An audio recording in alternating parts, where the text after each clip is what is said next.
is Reza here from Monster X RC. Thanks for tuning in.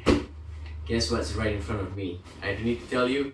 Here we go, after about almost 2 months of waiting from the pre-order from RC Mart. Here, right in front of you, is the Traxxas Unlimited Desert Racer in the Rigid Industries livery, which I totally love. I was toying between the Fox scheme or the Rigid. I think I like the Rigid a little bit better, also because of the red trimming on the wheels. So maybe if we change the shell to other colors, it's easier to match red versus orange on the wheels. Alright guys, so not to hold you back, let's unbox the Rigid Industries Traxxas Unlimited Desert Racer.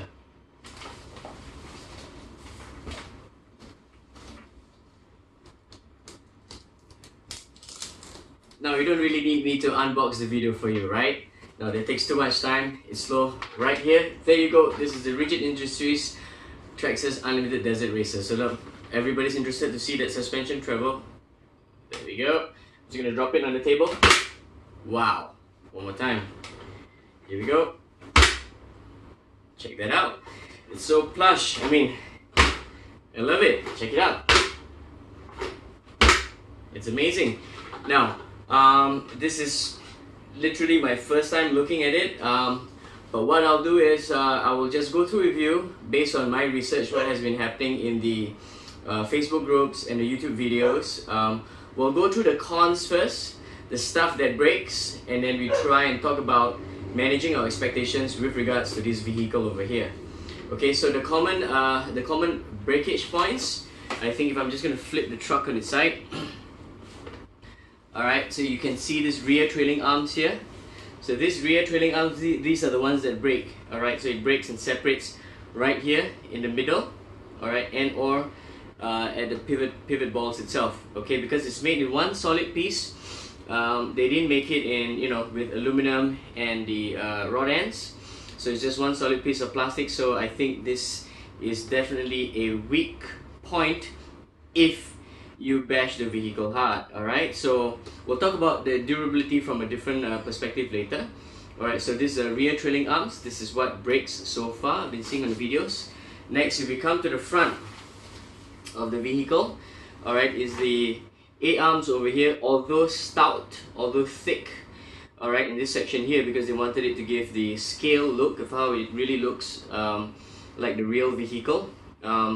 But again, the weak point is exactly where the connection is to the hub here. Alright, so where the pivot ball is, so this part here breaks and separates and breaks into two. Okay, so this is the common area that breaks. That's all I've heard about, and also there have been a few instances of the ESC burning out, servo dying in about 2 to 3 runs, so that's quite disappointing. For a brand new truck where the servo is unable to sustain more than 5 runs and it gets destroyed. So beforehand, I've already planned what to do next. So here are my almost immediate upgrades to this vehicle. So just give me a moment.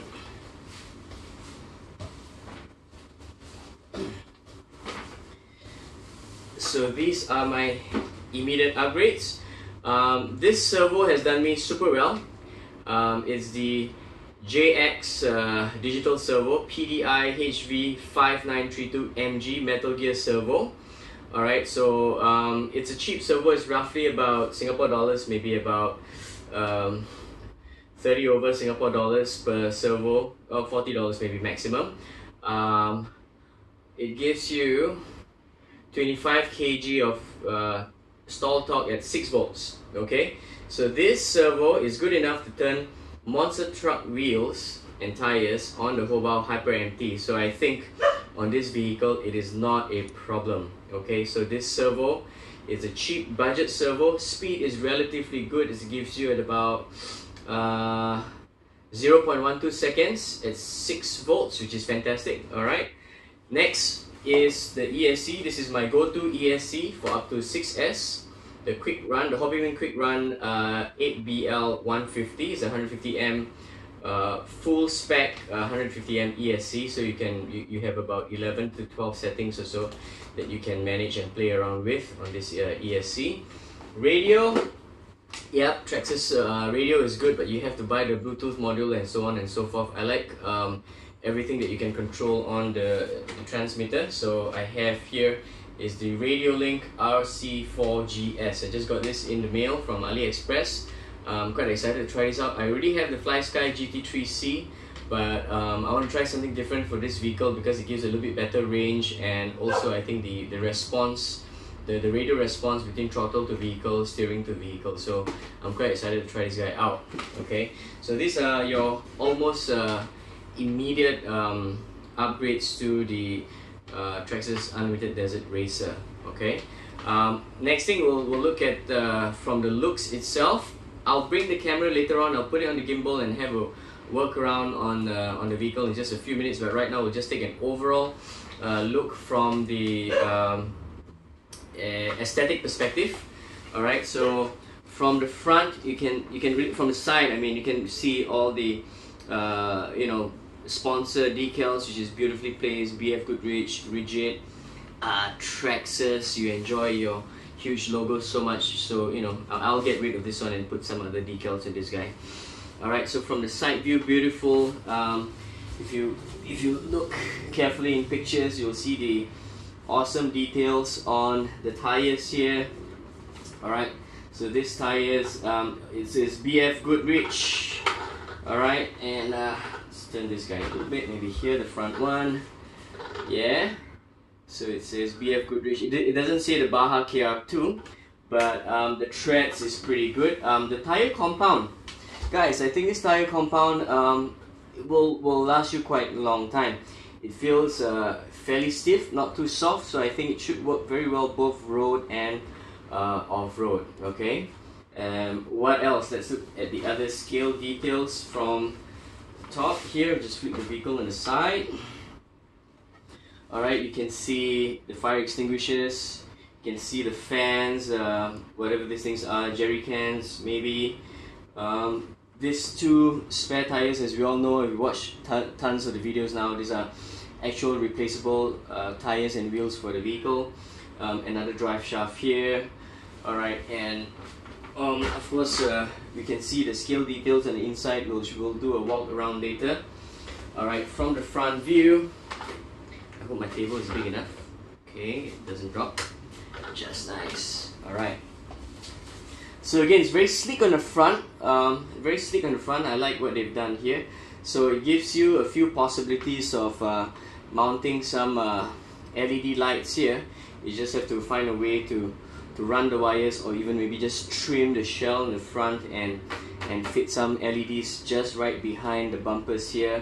Find a way to do it. I've not really opened this guy up. I will open it up and I'll try and find out how am I supposed to mount some nice LEDs here. Maybe on the front, but probably not on the top. If it turns turtles, you're going to damage your LEDs. Alright, so from the front, really clean. Again, Traxxas logos. Ugh, you know, I'm going to have to cover that up with something else.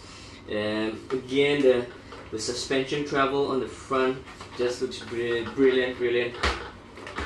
So we just take this and just drop it on the front. That looks so good. We'll probably do some drop testing videos later. Everybody likes to see that. Let's flip it to the rear. Alright, so the rear axles look really good. I'm sure there will be aftermarket companies that will start to produce this housing in aluminum and upgrade parts that's going to help the overall durability of the drivetrain. So I trust that, you know, several companies will get into the production of these parts over here. Alright, so all the connections of the tie rods and everything, I'm sure those parts will be made in aftermarket parts. The only thing that is of concern right now, I have not opened it yet, but there are several reviewers who have opened this guy. So the wheel hex behind here, it's in plastic. So it's strange that you get plastic wheel hex behind a fairly large vehicle. This is 1/7 scale. So those plastic hex round out easily and or break. So Again, I hope other vehicle wheel hacks can fit, and or there will be some aftermarket parts for this. Okay, so just give me a moment. I'm just going to pause the video. I'm going to put it on the gimbal. We'll do workaround of the vehicle. Alright guys? Alright guys, here we go. This is now on the gimbal. I'm just going to walk around the vehicle a bit. So you can see that these are the cool tiny details on the inside with the drivers. Okay, so those are the cool details right on the inside. These are the cool details on the wheels. Alright, you can see the threads are so nice. Those are not real bead locks, of course. Those are printed on the plastic.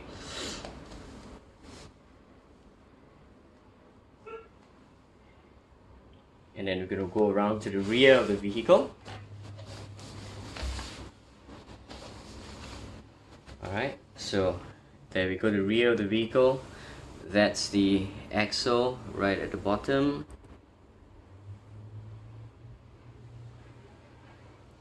We'll go to the top of the vehicle. So we have the other details like the fire extinguisher. The fans can turn. Of course, it's not powered. It's just on a pivot, and the fan just spins. All right. And I think these are the cylinders for the shocks, simulation for that particular setup that you have with the shocks for the trophy trucks. Alright, now we are on the other side of the vehicle. Same thing.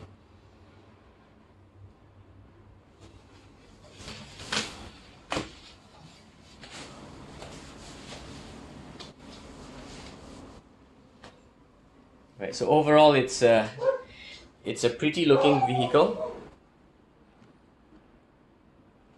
My dog is going crazy outside.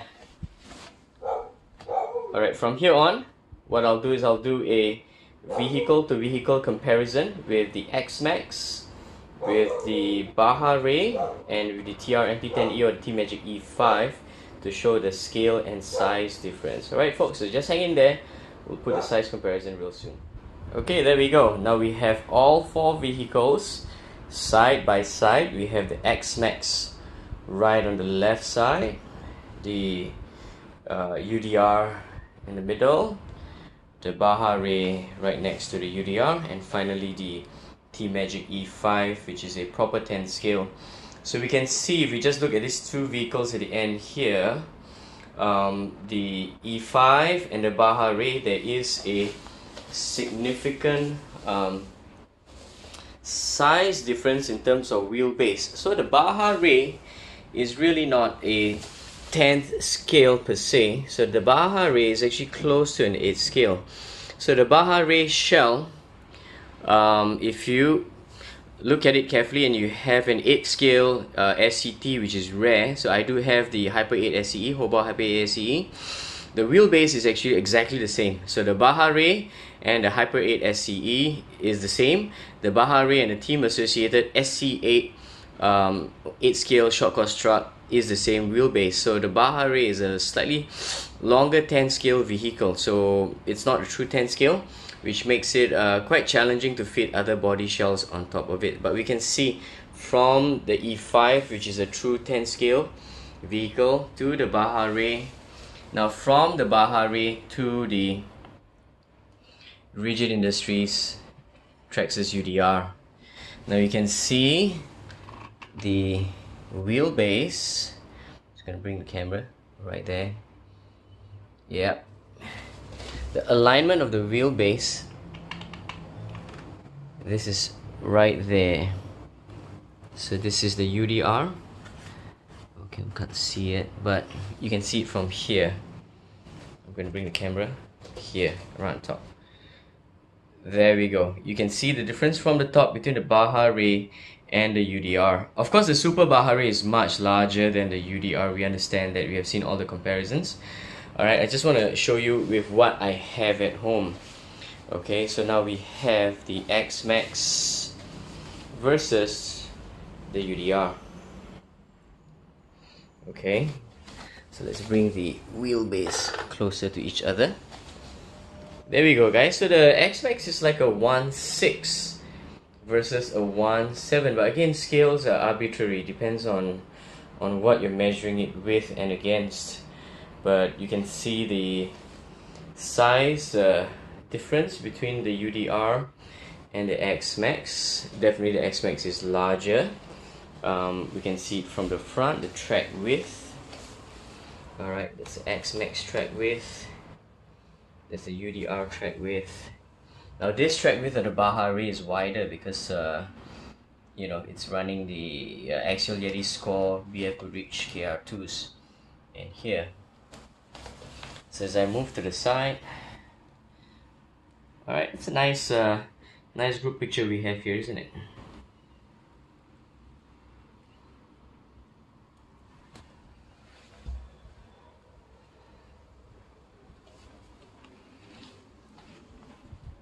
Okay, so for those that are keen to see the size differences, so these are the differences in size between the X-Maxx, the UDR, the Baja Ray, and the True 10 Scale E5. Alright folks, so I'm just gonna isolate the camera on the UDR right now. Alright, so again, thanks for watching.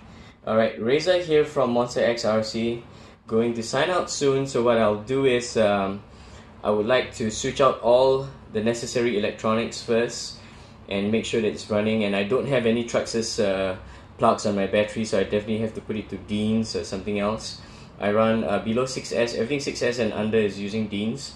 Anything above is XT150. So I'll just change this guy to Dean's. I might do VXL 6S on Dean's connectors and then run with that ESC first before it goes. So let's see how. I've got no time to run the vehicle this week, but I will have some time next week to run the vehicle and probably do a running video for you guys. Okay folks, thanks so much for watching. Reza here, signing out.